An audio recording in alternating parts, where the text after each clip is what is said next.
Hola a todos, mi nombre es Eutimio Zavala Valdés, estudiante de la carrera de Psicología Clínica de la Universidad del Valle de México. Curso el primer cuatrimestre y esta es la etapa 3 del proyecto de investigación del caso más cruel en la historia de la psicología, el caso de David Reimer.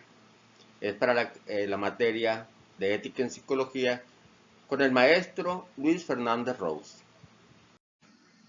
Iniciamos con la descripción del caso. En el año de 1965 nacieron en Canadá unos gemelos, Brian y Bruce. Bruce se cambiaría el nombre a David por circunstancias que voy a describir.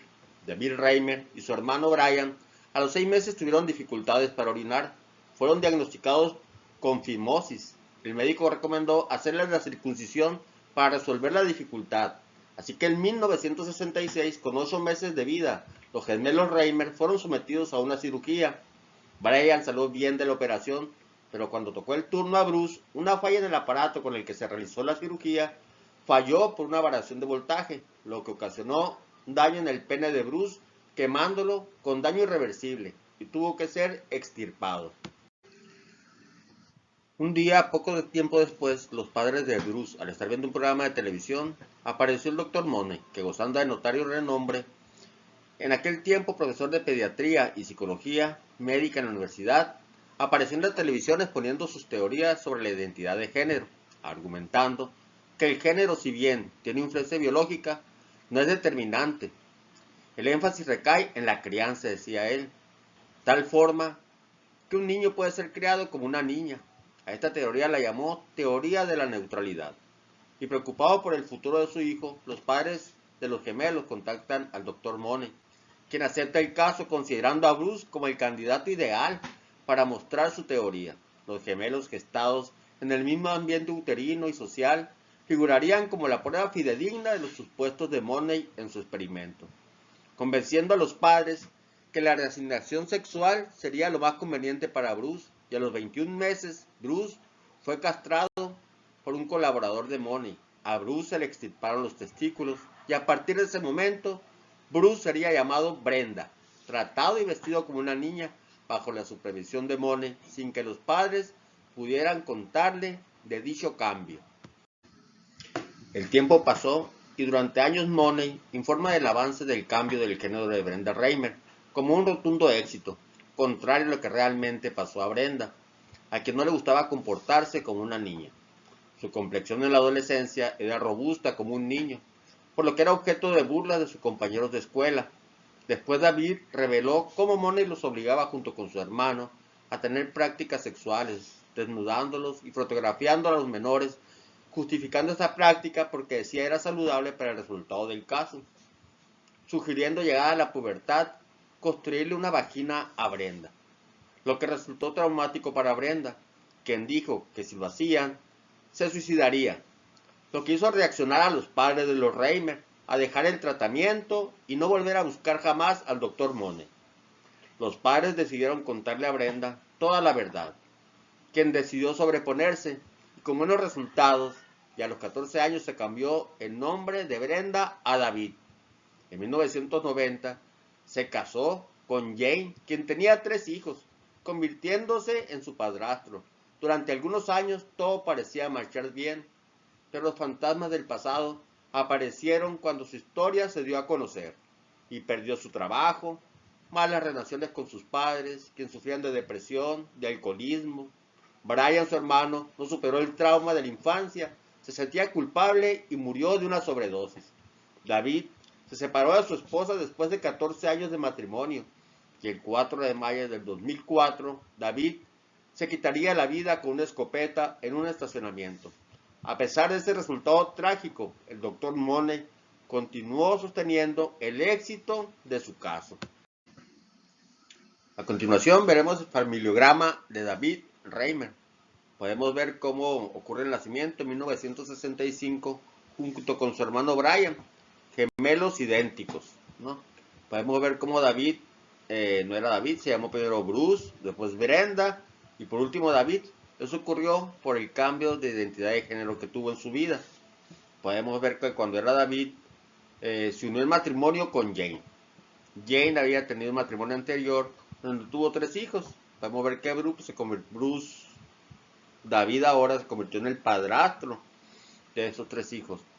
Podemos ver que hubo separación entre Jane y David, ¿no? Podemos ver por las tres líneas estrechas entre Brian y David, pues que fue una relación estrecha, eran gemelos idénticos, pero por el zigzag entre las líneas, pues podemos ver que hubo conflicto ahí entre ellos, ¿no? Conflicto se refiere más a traumas, problemas que hubo durante su vida, que estos podemos ver que lo llevaron a la muerte por suicidio a ambos. Eso está marcado con un triángulo negro en la esquina del cuadro, ¿no? Brian muere en el 2002 por suicidio. Su hermano David Reimer, muere en el 2004 por suicidio. Entonces, en forma general, el familiograma de David Reimer. Como siguiente punto tendremos principios y normas de conducta ética del psicólogo que se transgreden en el caso. El principio de beneficencia, el principio de no maleficencia, el principio de autonomía, el principio de justicia, pero sobre todo el principio del respeto a la dignidad humana. Definitivamente en este caso, Money, el psicólogo encargado, viola todos estos principios. El de beneficencia, al no buscar el bienestar del paciente, sino su propio beneficio. El de no maleficencia, al dañar gravemente, emocional y mentalmente a su paciente, a la familia del mismo y a la sociedad, al crear desconfianza en los profesionales de la salud mental. El de autonomía, al no respetar lo que los menores no querían hacer, ni podían decidir por sí mismos, y no esperar a que tuvieran la edad adecuada para tomar decisiones.